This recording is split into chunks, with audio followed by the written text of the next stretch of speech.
Choose what you wish.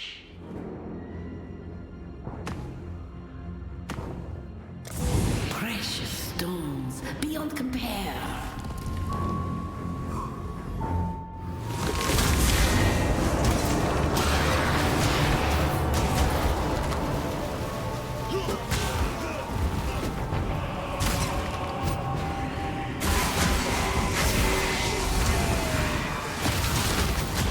Spirit is spent.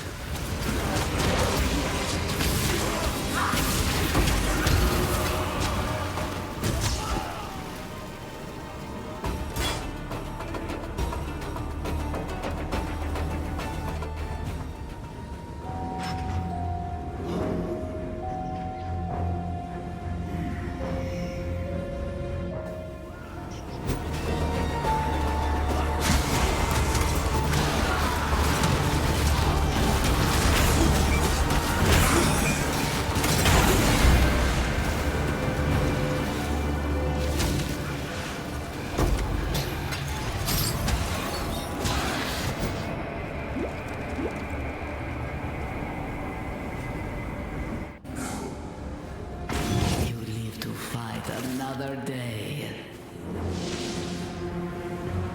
Time is short. I can't do this just yet.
Is spent.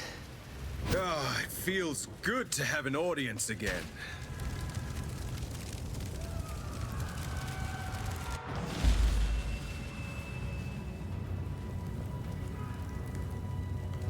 Ha! After everything I've done, it took an Oriathan to get these slaves up off their shackled asses and fighting. I guess the Templar should have treated their lessers better than their slaves, eh? Well, I'm not about to turn down a gift from Kitava. If he wants slave and outcast to join hands, then let's remind these Templar that they're flesh and blood, just like us. Utulamakora is what they call me. I'm what passes for a chief around here. Well, I put the steel in their hands. I tell them where to stab, where to run, where to die. If that doesn't make me a chief, what does, eh? Blood isn't the only currency we need to earn to buy our freedom. We can kill all the Templar mongrels we like out there. It won't matter a damn if we don't get inside their stronghold. The Templar courts. Might as well put my bloody chains back on right now. Problem is, there's some sort of witchery surrounding the place. Only those who see the truth with faithful eyes are getting in there. The power of innocence. It's all in the eyes, you see. Yet blessed Kitava has answered my prayers and sent us just the pair of eyes we need. The ever-faithful Justikar Casticus. He's there in the control blocks right now, smiting my people with self-righteous fury. Find him and rip his faithful eyes out. Then I'm sure the good Justikar will be kind enough to see you into the Templar courts. Take a deep breath. Inhale the twin stink of exploitation and oppression. Yes, these pens and cells have been our home away from home since the first Karui were brought here by Marseus Lioneye, their great hero of the Empire. One of the best slavers they ever had. Not that he was the only one. Captain Sigmund Fairgraves funded many an expedition off the whipped backs of Karui children. High Templar Dominus was only the latest in a long line of men to grow rich by trading in misery.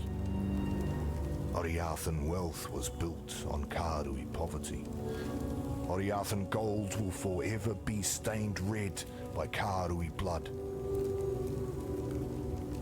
Overseer's Tower, this place is called. Do you know the worst thing about the men who stood here, watching us, cursing us, descending to whip and kick us like curs? They were slaves, like us, willing to turn on their brethren for a bigger cage and a few extra rations. I can't quite put into words what a pleasure it was to take this tower, to rip the greedy eyes from those traitors. Did they see it coming? I hope so.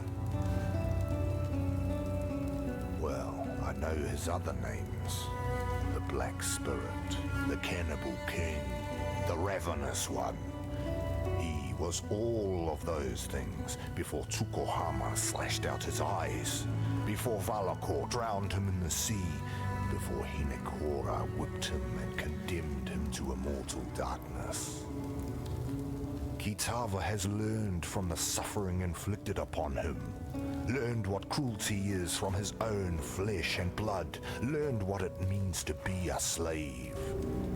Now he hungers for freedom, not merely for himself, for all of us who have suffered under whip and shackle. Kitava is the tormented one, destined to rise up from the darkness and banish cruelty from this world, and we, his children, rise with him. Old Red Eyes. He's been quiet for a long time, just like Kitava and Tukohama, all of the old gods.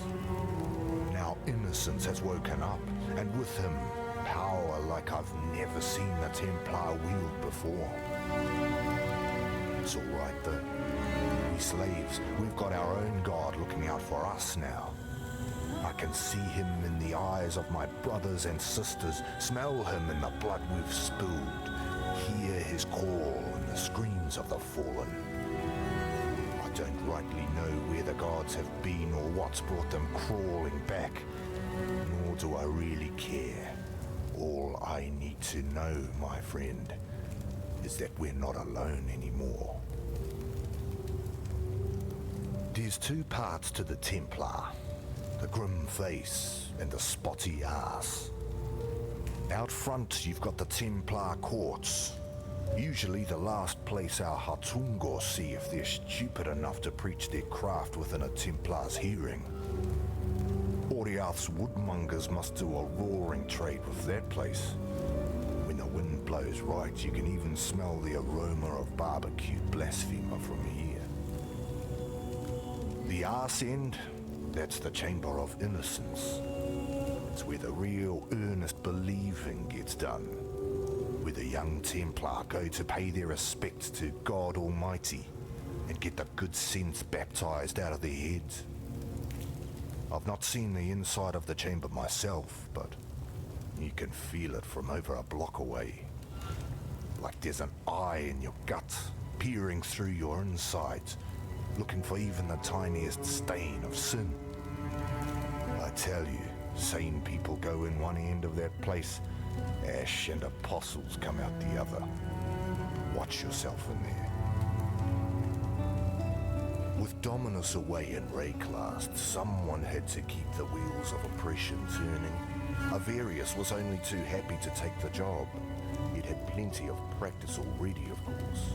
It was Avarius who led some of the largest and most crippling raids upon the Ngāmakanui and the Ngākura McCoy.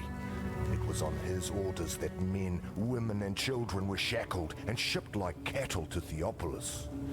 And it was Avarius who spent 5,000 Karui lives building his Templar courts and his Chamber of Innocence. Who had wives and daughters scrub their husbands' and fathers' blood from the stones so as to preserve their purity. When you meet Avarius, feel free to exact a little extra vengeance in the name of Karui's suffering. Kalakura. An exile returned. How is that even possible? Rising out of the darkness to claim the souls of our enemies like Hinekora in the stories my mother used to tell me. Well, your divine intervention gave us just the diversion we needed to take this tower. So if you keep doing things like that, then I might have to start believing in the gods again. And thank you for finishing off that last overseer for us. I don't know what sort of mother could have birthed that land-loving whale, but we were lucky he wasn't here when we took this tower. He'd have spread us across the floor like butter on a piece of bread. Here, take something for helping us in this hopeless fight of ours.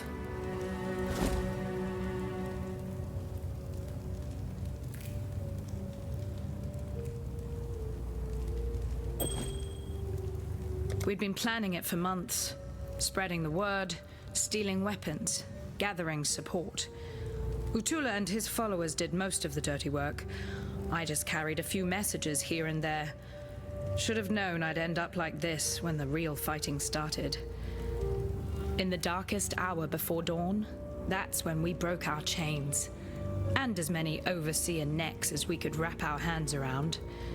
We took the Panopticon as the sun rose over Theopolis, and that's as far as we got. When you're up against cold steel and colder hearts, there's only so far that anger will take you.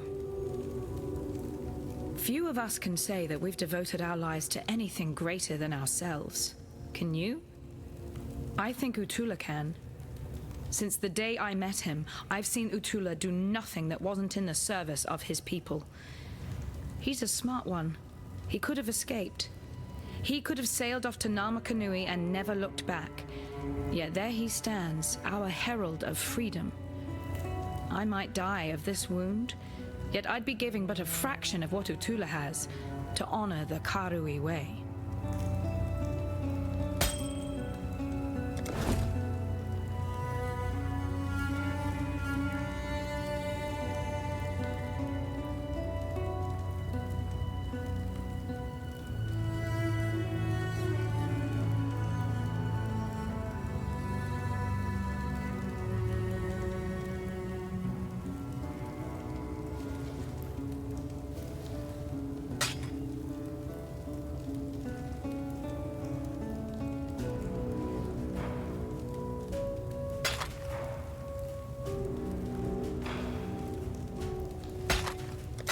For freedom.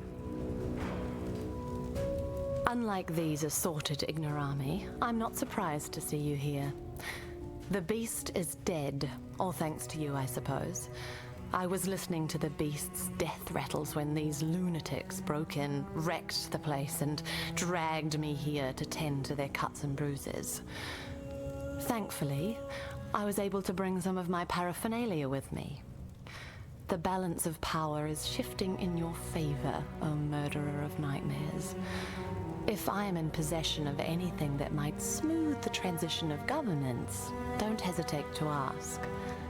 You'll find my terms quite reasonable. Some time ago, I fabricated a device able to sense and amplify the corrupt murmurings of Wraeclast, a miasmeter. I listened to those whispers for years, lingering beyond sane comprehension. And then the scream.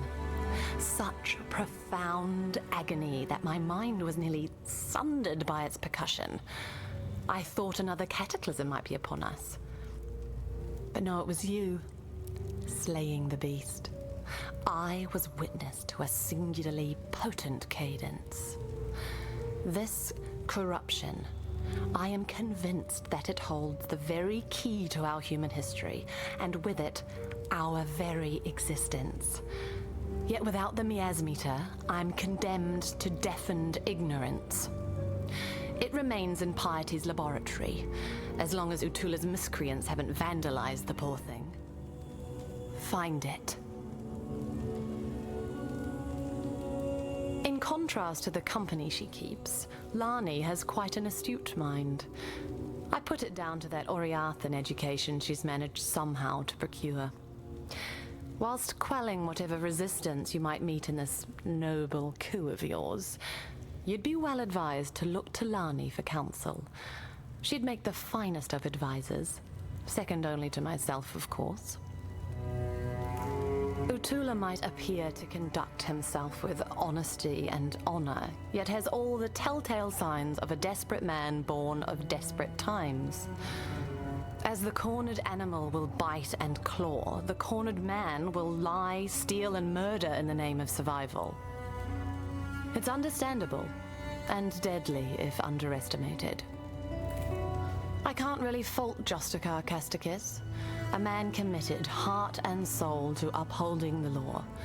Of course, law isn't the same thing as justice, and men like Casticus lack the imagination necessary to make that distinction. Avarice, innocence. I'm not sure there's a great deal of difference.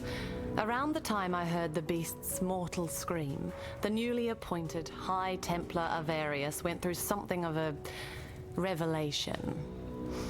The manner in which he speaks and acts now would indicate that he believes, without doubt, that he is some earthly embodiment of God.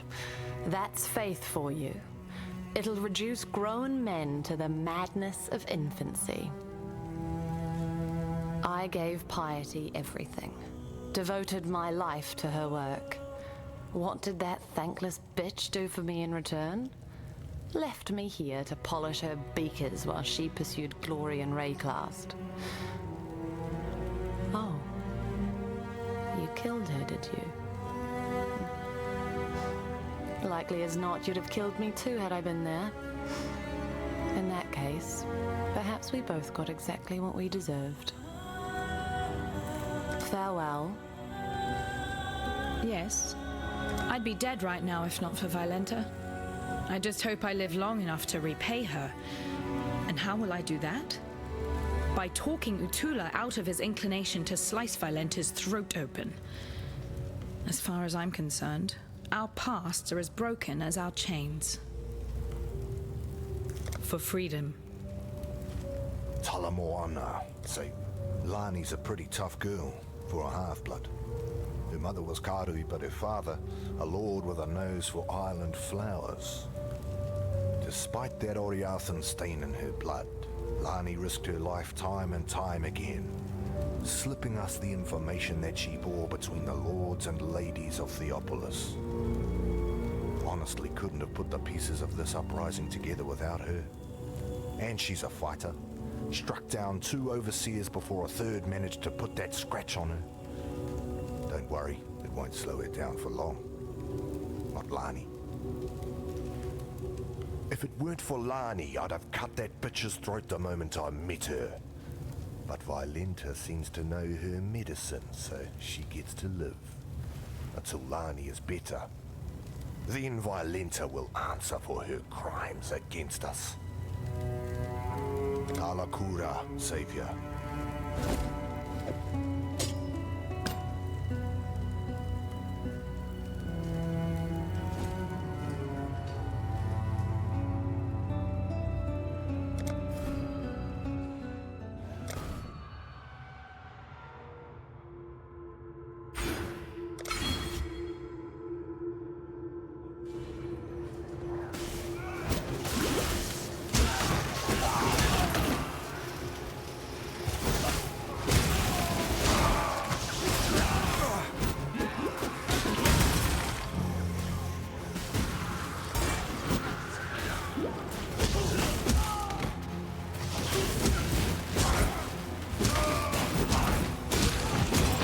I can't do this just yet.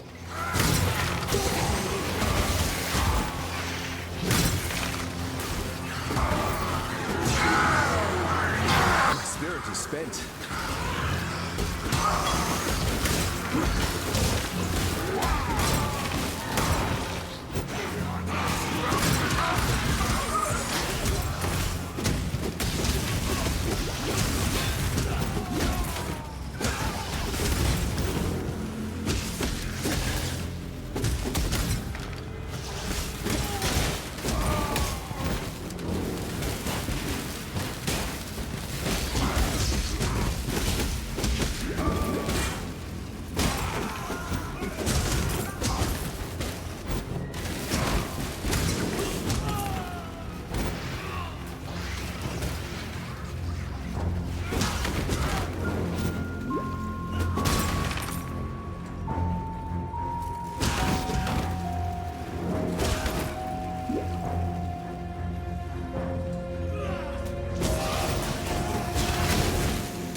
Daring dark and dingy spaces for science.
Not my proudest trophy.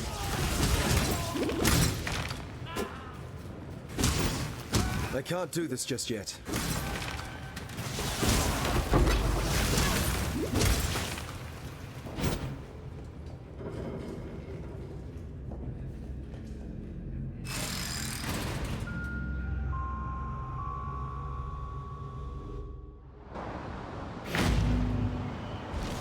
I see the ugliness of Oriath has finally reached the surface.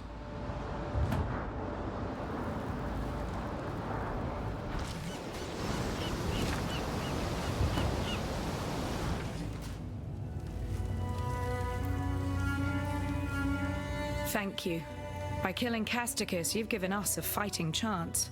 And about his eyes, I'm sorry you had to do that. Yet although Utula's solution might seem brutal, I've seen Karui men blinded with a hot poker, simply for looking a fraction too long at an Oriathan lady. Yes, this is war. And just a little revenge, too. Take something. A token of our thanks.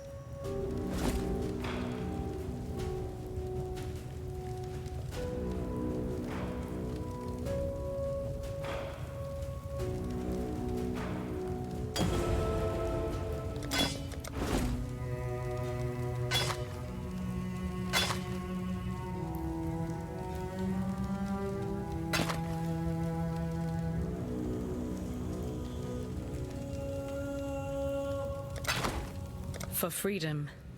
I simply can't express how wondrous it is to see you. What? No, not you, Exile. The miasmeter. The hope of humanity lies in this beautiful device and the precious knowledge it shall divulge. Far more useful than an accidental hulk of meat and instinct like yourself.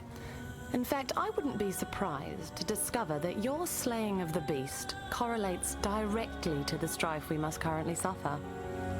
At least you've proved useful enough to return the miasmeter to me. That deserves some small reward, I suppose. Piety and I have devoted ourselves to the betterment of the human condition. As for our methods, Piety had a saying that summed it up nicely. Would you consider the feelings of the stones when constructing a glorious cathedral in the name of God? Casticus supplied us with slaves, mostly Kardui, and I put them to good use. In fact, I believe their participation in my experiments elevated them from squalor to splendor.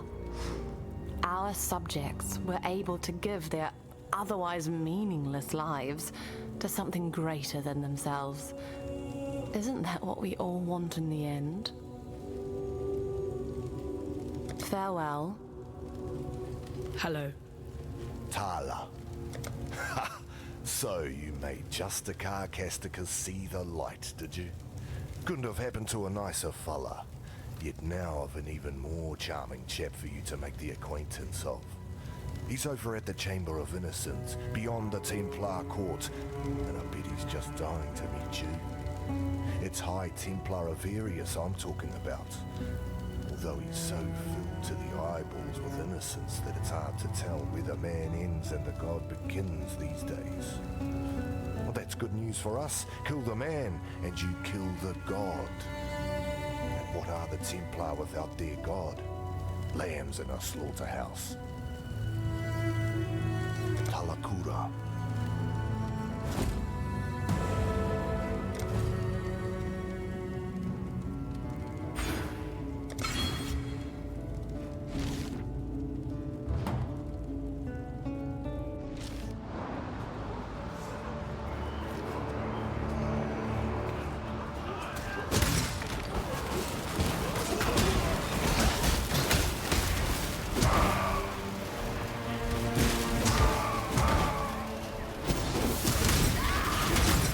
Spirit is spent.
Can't do this just yet.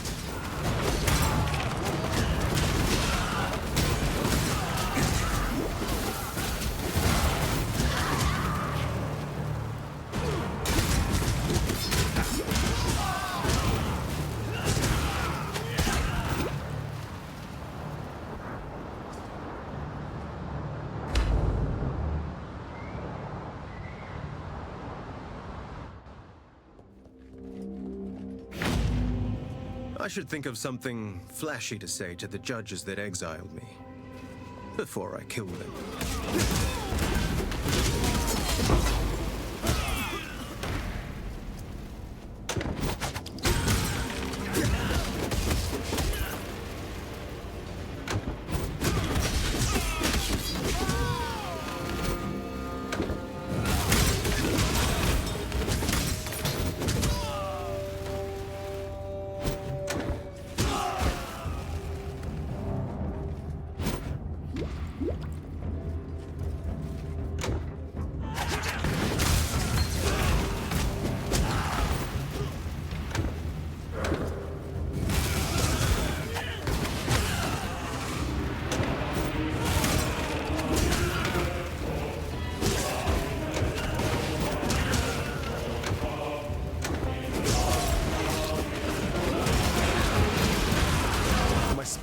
spent.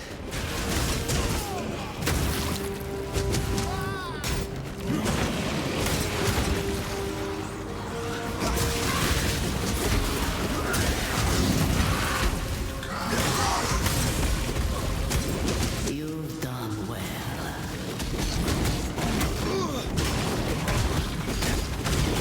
I believe in traveling light.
Time to take my grievance right to the top.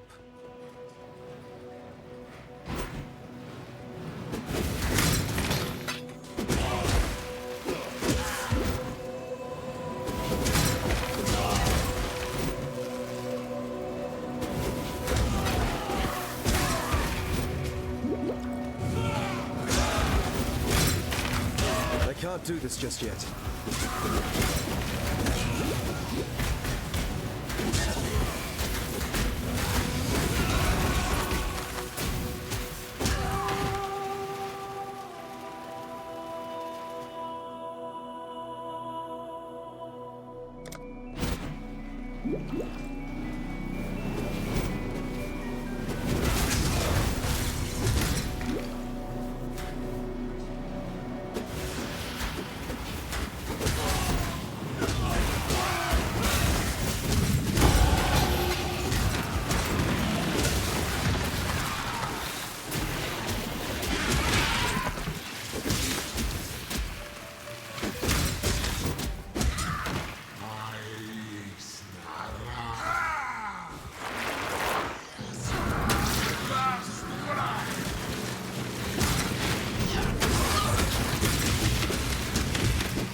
Spirit is spent.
I can't do this just yet.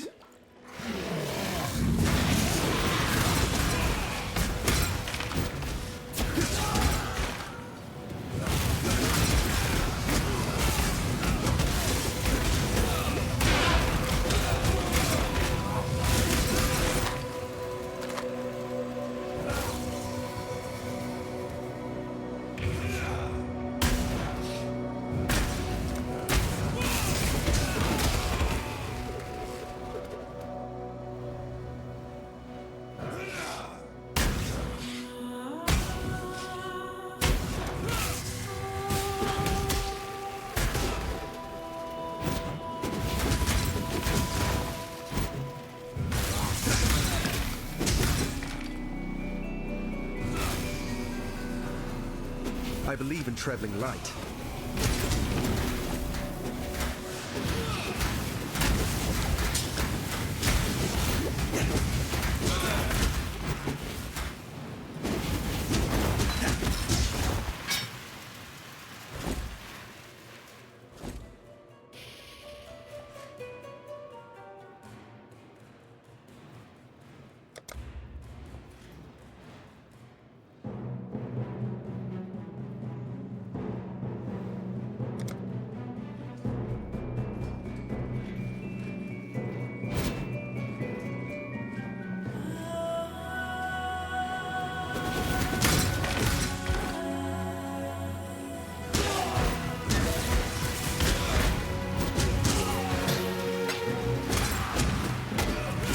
Spirit is spent.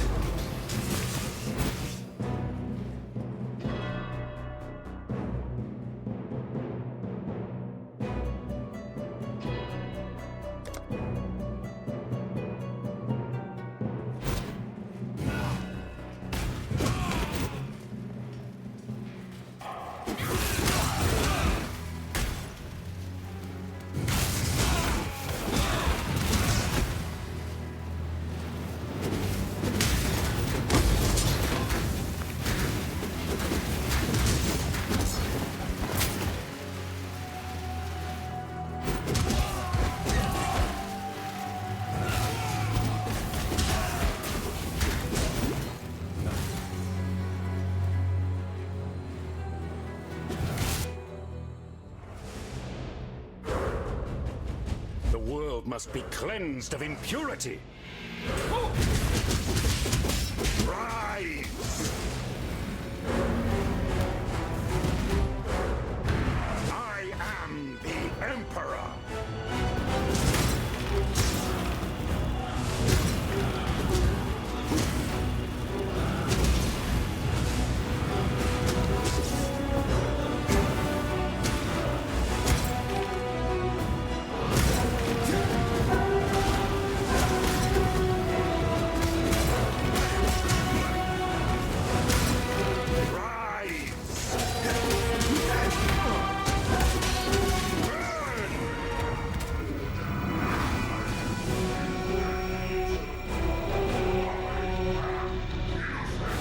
This is new.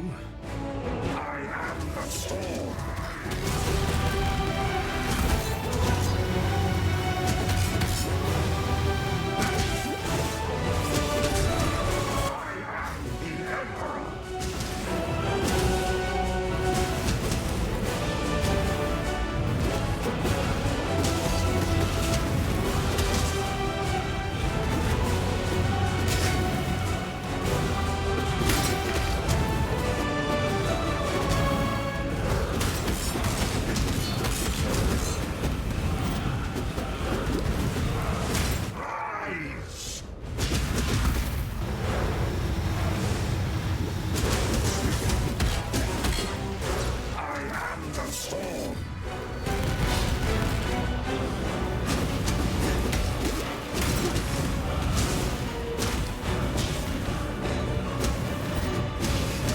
Can't do this just yet.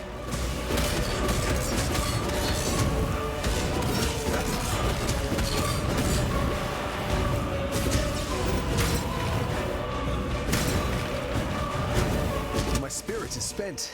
I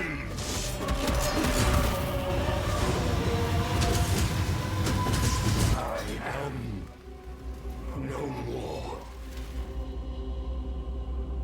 innocence! You, and only you, I shall save. I am Sin, the Forgotten One. Would that humanity could forget all of my kind. Perhaps with your help, that might still come to pass. For now, the blinding light has been dimmed, and darkness floods in to fill the void. The desperate and depraved set a feast for their lord incumbent, Kitava, the Ravenous One.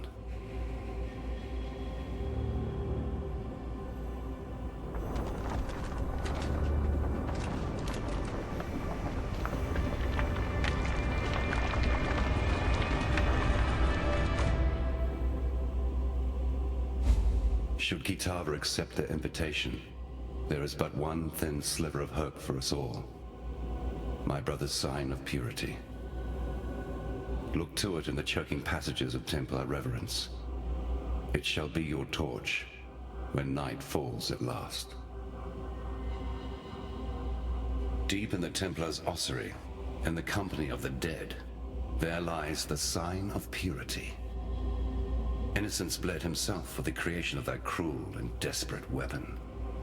Tempered in his own ruby ichor, it was forged to be a transcendent tool of punishment and purification. The sign is a living agent of righteousness, or at least the dubious kind of righteousness that my brother subscribes to. Innocence found in the first High Templar a most faithful servant, and gifted the sign to him so that it might be used in times of great need. The great need of Innocence believers, that is. Humanity's general well-being has never been of particular concern to my brother. Though I am a god, I have not forgotten my humanity. I care for that which I once was. Kitava remembers nothing and cares for nothing but his own hunger and greed. He is an endless pit of gnashing teeth and churning guts. While other gods rise on the mainland and fight for the meager scraps of what was, Kitava has the most fecund and formidable civilization of his age at his disposal. He can feed when he likes, and he grows ever stronger with each morsel. All of Oriath shall soon belong to Kitava, and if that happens, he will rise beyond even our reach. He lives, after a fashion. That pretentious little vessel of his served only to encourage his divine follies. I have procured him a more sensible host, one that should contain his excesses and temper that fragile ego of his. Hear this, brother. From mind of lead to heart of gold, your soul shall be bound, your wrath shall grow cold.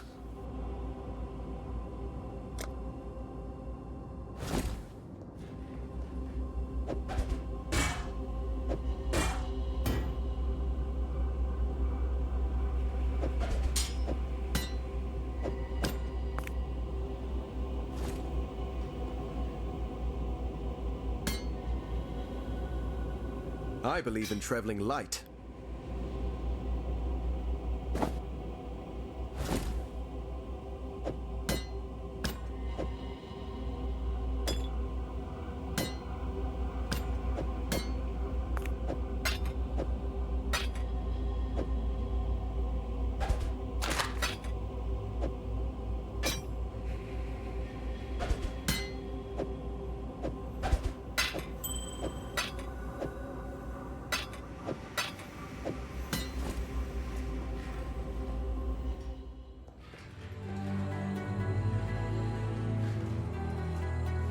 What in damnation have you done?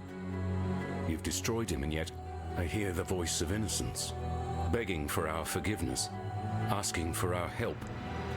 You and I. I heard him the moment the High Templar fell, whispering inside my damned skull, his heart beating within my chest. Innocence protects us now, holds fast the door against the murderous tide that rushes to meet us. He wants you to pass through that door, to bring order to the chaos beyond. I don't understand any of this. Moments ago, I was just a soldier obeying his High Templar, Banon the Nobody. Now, my god lays inside my head. telling me to let you through that door and to make my way to Overseer's Tower, if it still stands. It does? All right. I don't know what's waiting for you out there, but should you survive it, I'll see you at Overseer's Tower. You've destroyed him, and yet...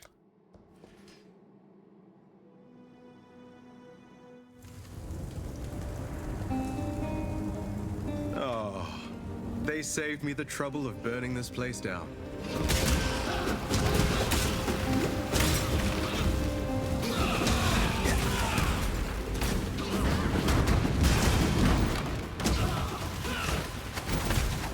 My spirit is spent.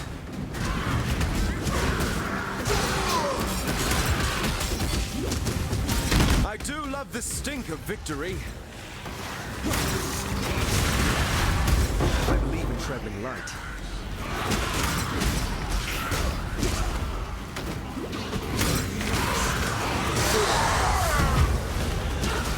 You've done well.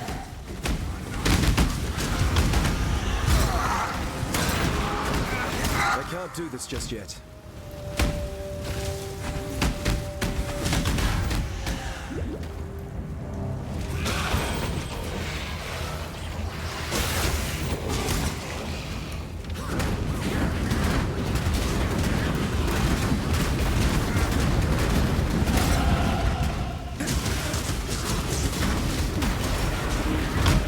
I believe in traveling light.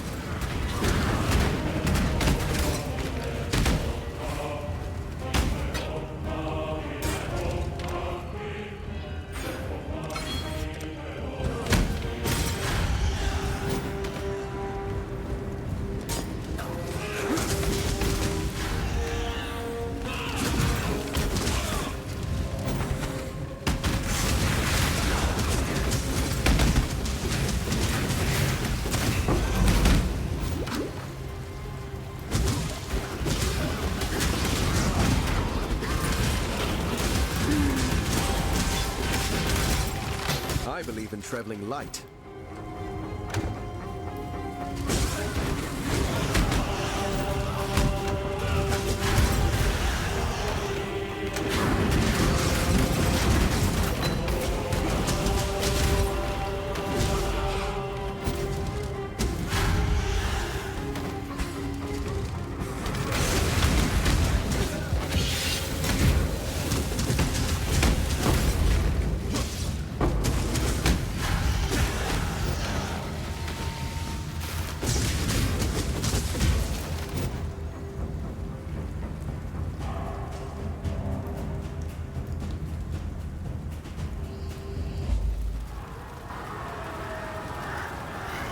I wanted to raise the place, but this is just excessive.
You deserve recognition for what you have done. You've freed us from Templar oppression. Yet I fear you may have defeated the lesser of two evils. Still, take something. You'll be needing it in the dark times to come.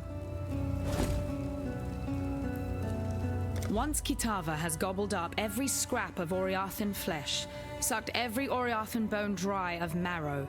He'll turn his endless hunger to Namakanui and the whole Karui archipelago. As you know, the Karui will fight, and they'll fight hard, but they're going to need all the help they can get. And I know of 3 treasures that might just make the difference. They were taken when the Templar raided Namakanui. A whip woven of Hinekora's hair. A tooth that Tukohama ripped from his own mouth. A fishhook that was once the jawbone of Valakor. Together, they're known as Kitava's torments and lie within the reliquary that borders Oriath Square. I saw them with my own eyes when delivering messages to the scholars there. Please, go to the reliquary and claim those treasures before Kitava's children do. I can't yet begin to unpick the lies that Utula has told us, but this piece of truth I do have. Utula sensed that very moment when you struck your final blow, when you broke the Templar's power. He turned to me and told me this. Now our king comes to us. He'll be hungry, so very hungry. I shall prepare him a feast. Then he gathered his followers and left. Where's he gone? Oriath Square. You won't need directions. Just follow the screams. When I was a courier for my father's house, I'd cross Cathedral Square 100 times in a day. On the fairest days, that square would be filled to bursting with Oriath's highborn, come to bask in the sun and each other's glowing nobility. It was a pretty sight, depending on where you stood. Remember, we do this for freedom. Yes, I told you so. What more need I say? The sign of purity, yes. A discry staff that piety sent me to study at one point. Apparently it was a gift from innocence to the first High Templar, Maxarius. Dominus couldn't even bear to touch the thing, so he had it locked up in the ossuary. Quite reactive behavior for a man of such formidable intellect, yet now it's making a little more sense. The staff was certainly able to conduct and store energy, yet remained inert when I applied corruption to it. It must only respond to divine energy, and with corruption and divinity being diametrically opposed, it's no wonder that my experiments failed to excite the thing. Meaning, if the sign of purity is a repository for the power of innocence, Dominus could never have wielded it, being steeped as he was in the opposing power of the beast. You, though, you're a different matter entirely. People have talked about the return of the gods since the birth of Oriath. It's a gambit employed by charlatans to fleece the weak-minded and morally desperate. Or so it seemed. Avarius and his Templar drones now greet the dawn filled with power and glorious purpose. Kitava has risen from whatever ethereal cesspit he's been hiding in for the last few millennia. So what let the cats out of their proverbial bags? I'm a scholar, not a prophet. Yet there's one occurrence that absolutely reeks with evidential causality. You killed the beast. You really don't have a strong grip on cause and effect, do you? Things replace other things. It's the most fundamental of laws. The larger the thing you remove, the bigger the rush to fill the space it's left behind. Innocence was the nexus of power in Oriath. Remove him and something of equal or greater power was always going to take his spot. Any idiot could have predicted that Kitava was going to be that something. Unless, of course, you thought it was going to be you. Dominus adopted Chittis Cathedral as his personal laboratory. He decked it out with everything his miraculous mind could conceive of. His great work in San, that which you destroyed, it all began there. Tootles. We're glad you made it. No, damn it all, that's just too strange to abide. I'm glad you made it. And innocence tells me I need to keep helping you. So that's what I'm going to do. I know my way around weapons and armor, and all things Templar if you should want for further enlightenment on that subject. As for innocence, I don't know. Sometimes he makes sense, other times he's a shattered god, but he'll heal. I'll make sure of that. Lani's told me a little about Utula and his cult of Kitava. Enough to know what Utula's got planned. Bring about the fall of one god so he can raise up one of his own. And this Kitava, from what fragments I can piece together from Innocence, he's not the benevolent kind. Please, find Utula and stop him. I'm not saying this because I want to put Innocence back on his divine throne. I'm saying this because Oriath is my home. It's made some mistakes, but it doesn't deserve the fate that Utula has in mind. I'm having a little trouble explaining it myself. I've never been the most devout of men, especially for a Templar, more of a soldier than a believer. But now, Innocence himself rests within me. His voice is weak, barely a whisper, yet still he has the power to keep us safe from Kitava's hunger. At least for now. For my part, I'm simply grateful. Grateful that I have a god watching my back, and grateful that he's given me the power to watch others in return. For a long time now, I thought my god's intentions were being twisted by his supposed servants. Did I speak up? No. The pyre would have been my only answer. I did what I was told and drew the lines of morality where I could. Now I understand the truth. It wasn't Innocence's intention being twisted. It was Innocence himself, perverted by the selfish convictions of the men and women who worshipped him. A god answers to the believer, as the believer answers to their god. The sign of purity. Let's see. A staff bathed in innocent blood. No. Sorry, bathed in the blood of Innocence. Yes, Innocence gave a part of his divine self to the thing, and gifted it to the Templar. Now that I recall, I read a tome about it when I was a cadet. A bloody long time ago. I skipped most of the boring pages, so only remember the bit where High Templar Maxarius smote with flame the army of the faithless with one ray of its hallowing light. The book's words, not mine. Outside of my humble flesh, the sign of purity is about all that's left of Innocence. Devotion should be honored, I suppose. For centuries now, the Templar have boiled the flesh and skin from the devout and presented the polished remains for public appreciation in the ossuary. Personally, I think it's one of the better ways to remember those who have gone before us. To touch the bones is to remember neither the legend, the legacy, nor the lies. It reminds you that those bones belong to a man or woman who was just like any other man or woman. I'd be lying if I said my hands were clean of slavery's blood. I was a soldier. I went where Dominus ordered me to go. I sailed with the expedition to Ngamakanui, killed Karui warriors, and rounded up Karui captives like every other bastard in a Templar uniform.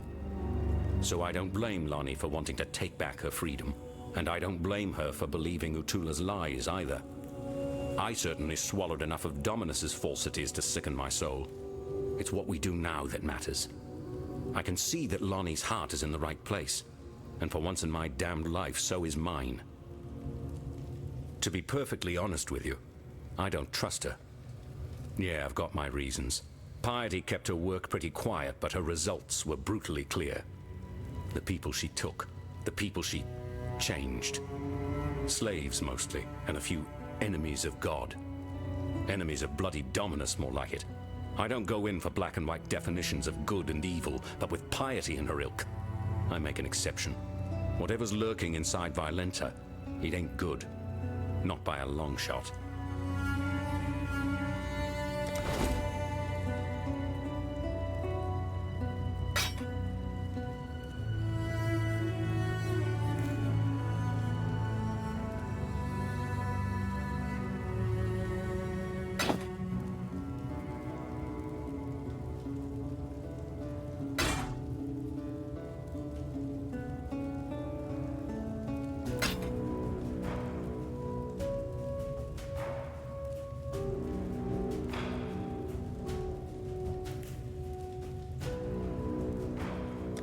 Don't ever give up.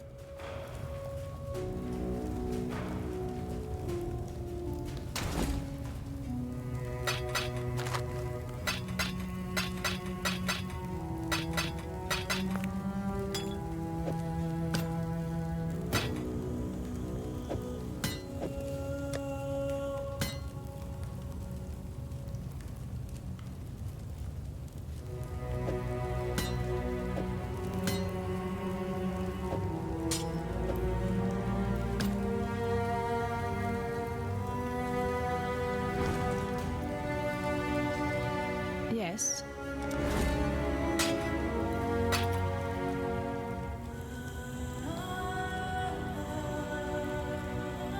Remember, we do this for freedom.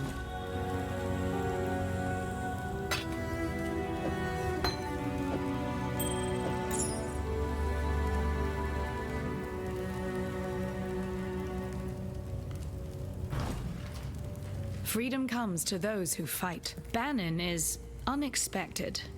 At least, he's not the sort of Templar that I'm used to dealing with. His ideas about innocence almost make sense to me.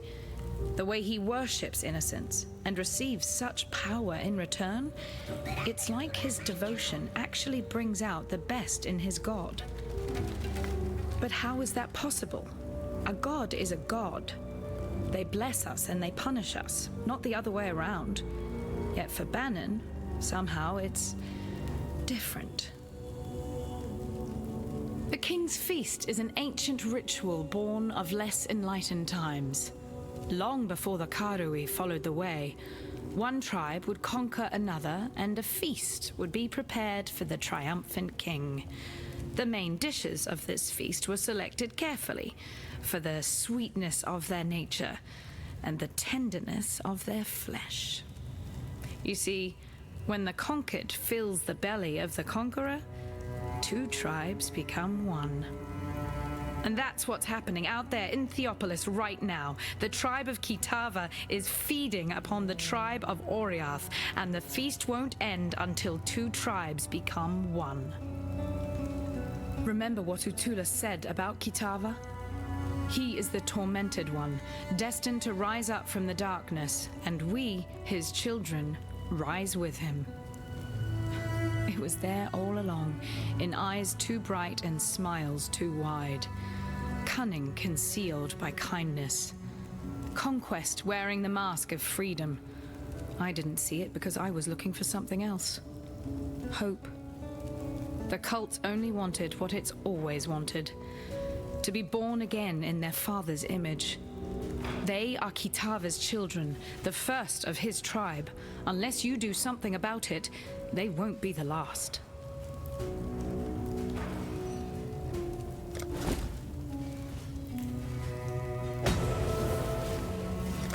Remember, we do this for freedom. What is it? Bannon claims that a god now lives inside his head and talks to him. What's more common? Divine possession or insanity? I'll leave you to calculate the odds. Farewell.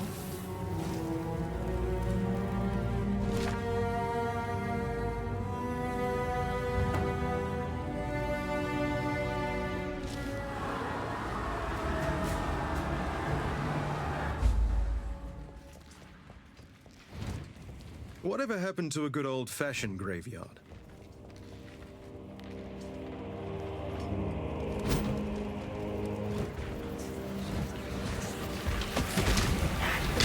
What magnificent monuments to mortal absurdity. Yet it is somehow aspiration.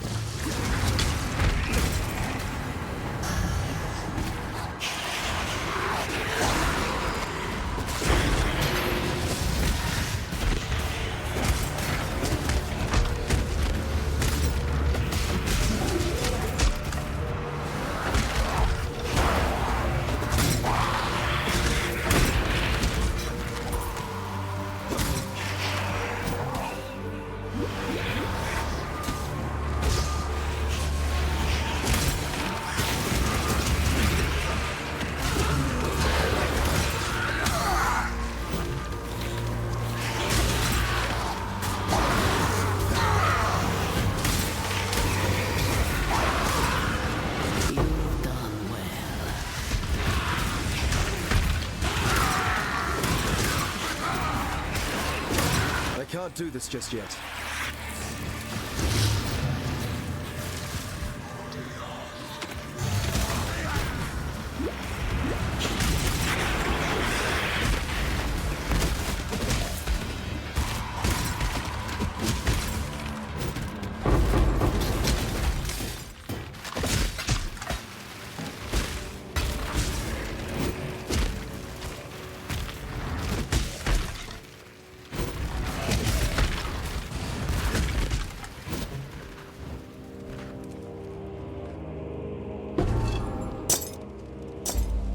This feels like power.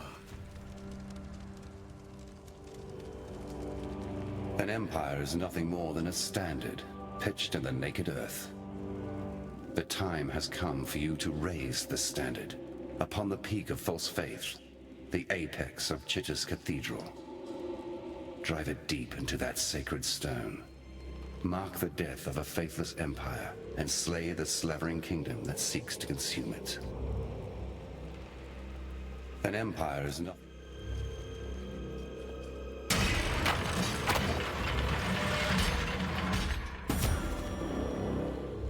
That's impressive.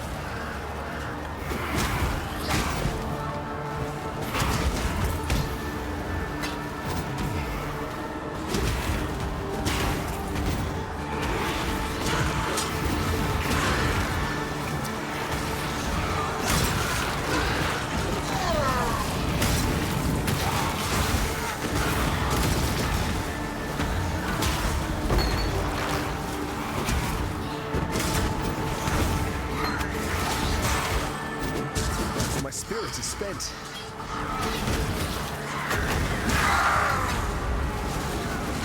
You've done well.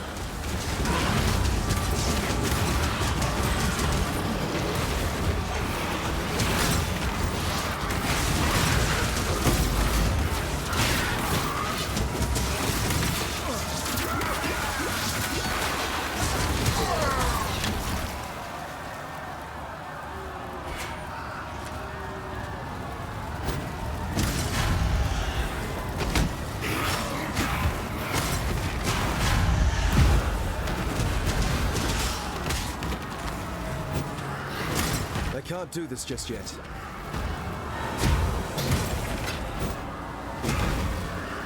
Did you think our vengeance was done, Savior? Oh no, it has only begun.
Tukohama, our father of war, and Valakor, father of storm, took Kitava to Hinekora, mother of death. They asked her to kill the greedy Kitava, for surely their tribe would starve if Kitava continued to live among them.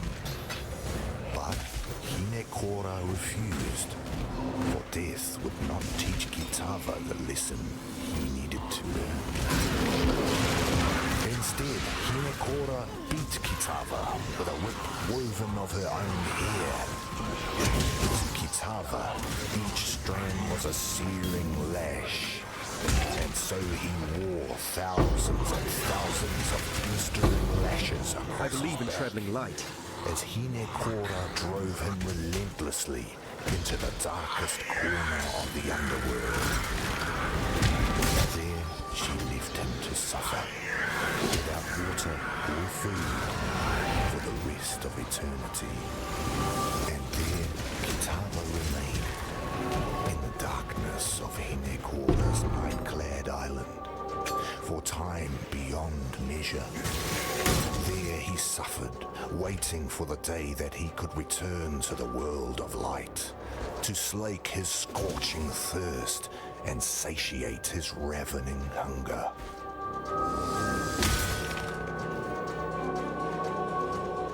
To replace the feast of birds that I believe in Kitava had traveling light. greedily consumed, Tukohama, our father of war, and Valakor, father of storm, went fishing.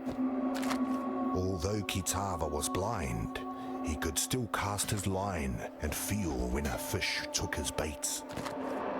So, Tukohama and Valakor took him with them on Tukohama's mighty canoe. But while they fished, Kitava grew hungry and secretly ate all of their bait of grubs and worms. Disgusted and angry, Tukohama and Valakor decided to use Kitava as bait instead.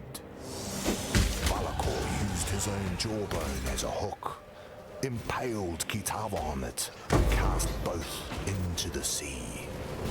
I can't do this just Kitava yet. sank to the bottom of the sea. But instead of the fish eating Kitava, it was Kitava who ate all of the fish that nibbled at him, flesh, scales, guts, and all. When Tukohama and Valakor hauled a fat-bellied Kitava back up from the sea, they were even more furious and knew that Kitava must be punished one final time.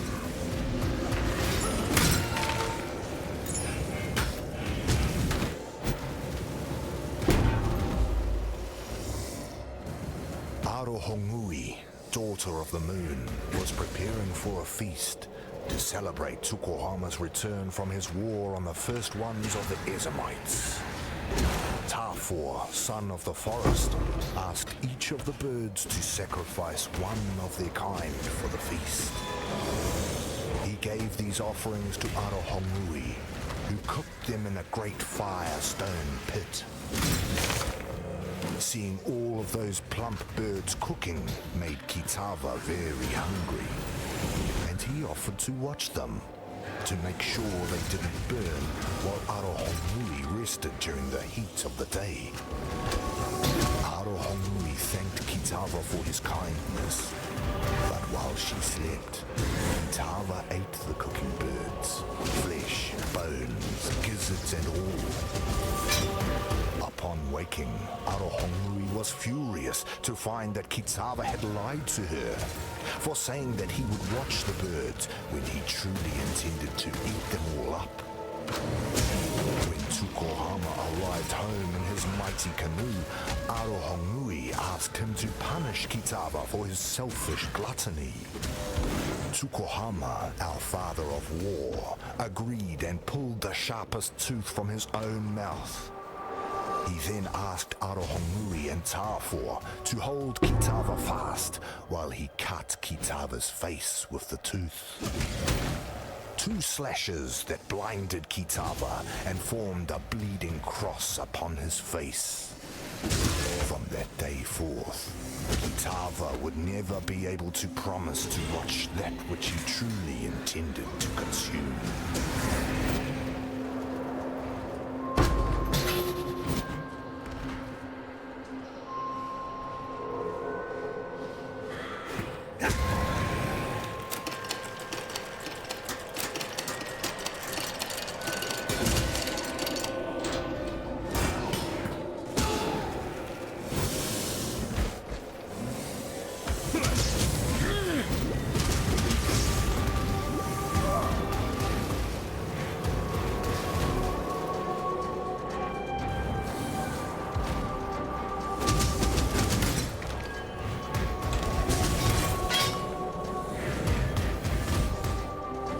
I believe in traveling light.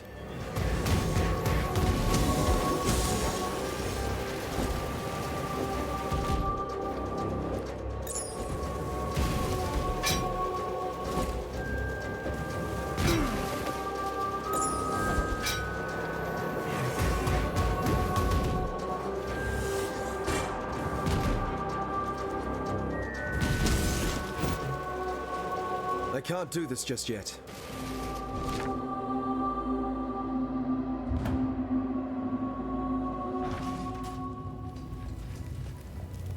Not all slaves believed Utula's lies. Some I know have managed to steal a ship and are soon to set sail for Namakanui. Hopefully, with these treasures on board, Valakor will bless their voyage and breathe deeply into their sails. No, I'm not going with them. I helped bring this curse down upon Oriath, so I'll help save what little there is left to save. Here, take something, in thanks for your part in preserving the Karui Way. You've sent the traitor to meet his ancestors, have you? That'll be an interesting conversation. I'm no Hatungo, but I can foresee Utula walking a long road of trial and suffering before he earns himself a place at the ancestors' table. And just as Utula's journey continues, so does yours, right into the jaws of Kitava. I don't profess to understand the mind of a god, but I know the stories. Kitava is patient. He waited in the darkest pit of Hinekora's realm. He will bide his time while his hunger spreads like the plague it is, and when his tribe is replenished 100 times over, Kitava will rise one final time to finish the feast that he has started. Oriath is merely the appetizer. There's a whole world out there for Kitava to taste. You've proved that you're a hero who can slay legends. Let's see if you can kill a god.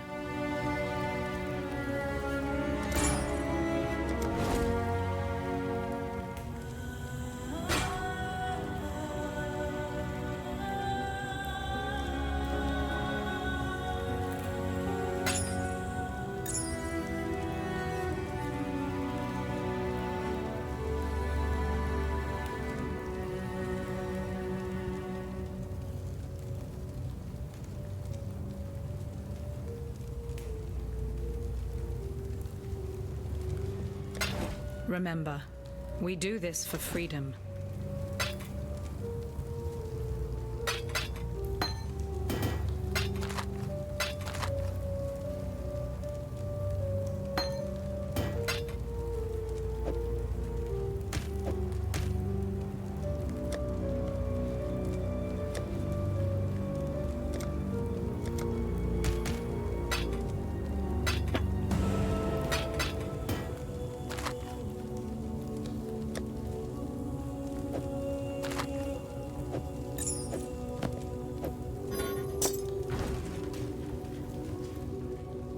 Hello.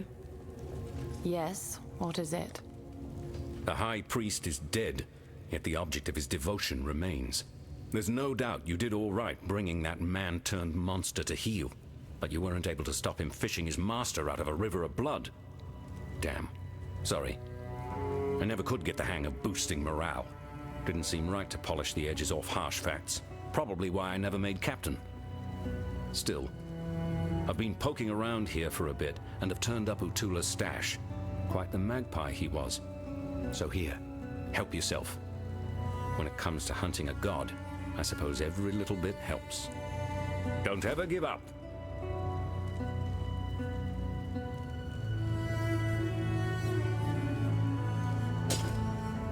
Innocence forgives you. Yes.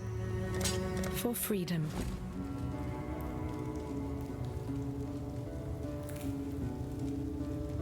Hello. Remember, we do this for freedom.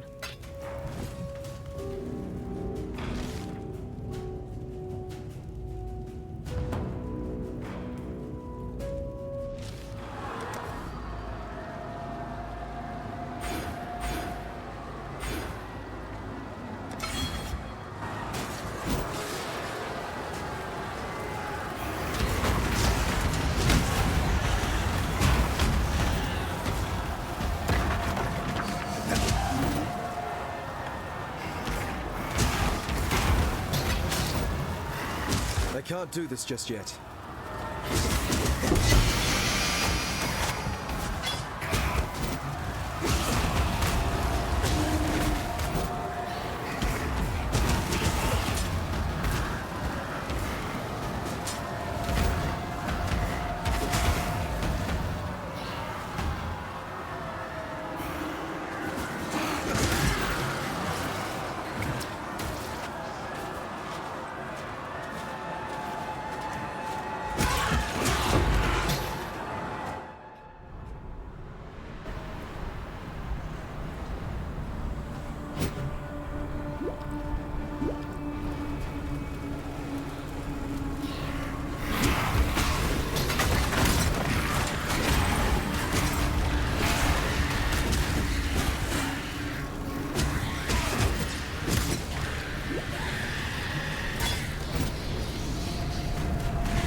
What is your desire? Do what you must, Shingak.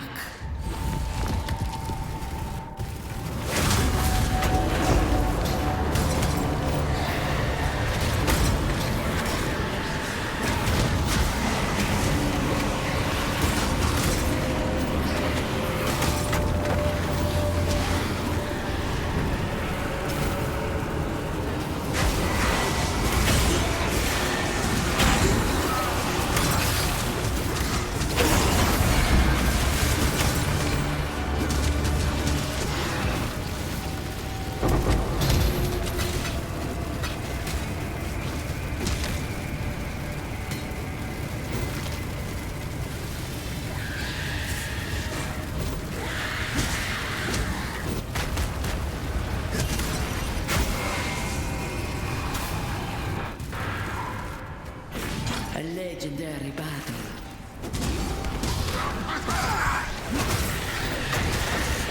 I can't do this just yet.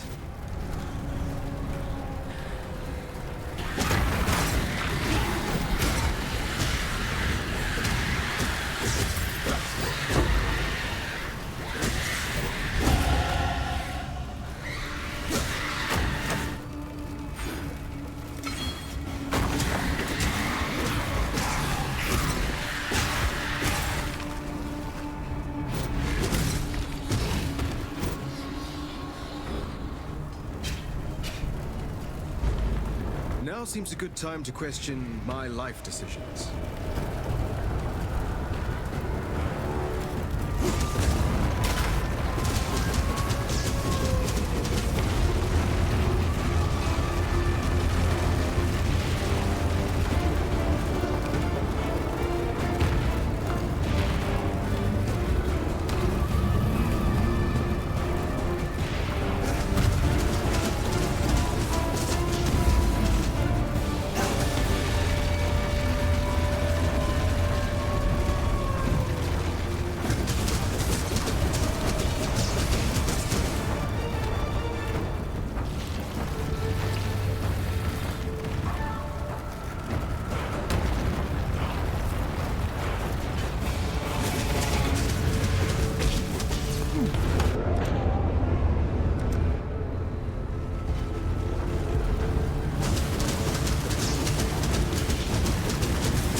flame of hope may flicker, but it cannot be extinguished.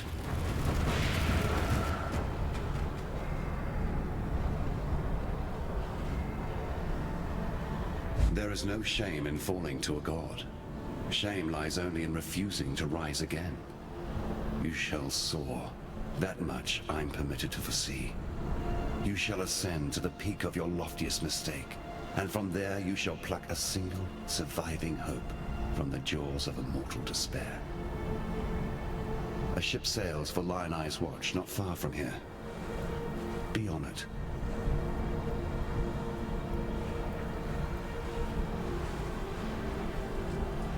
Is this what losing a fight feels like? Ugh.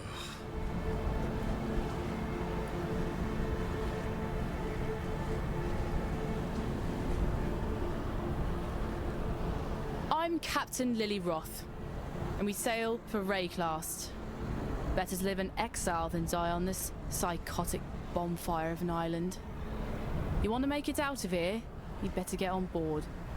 But make it quick, 'cause I ain't got time for tears and regrets. Time and tide wait for no man.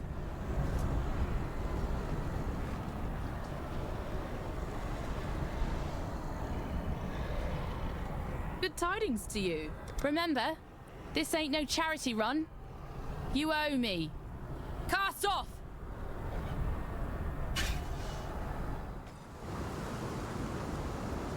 All right, we're safe for the time being.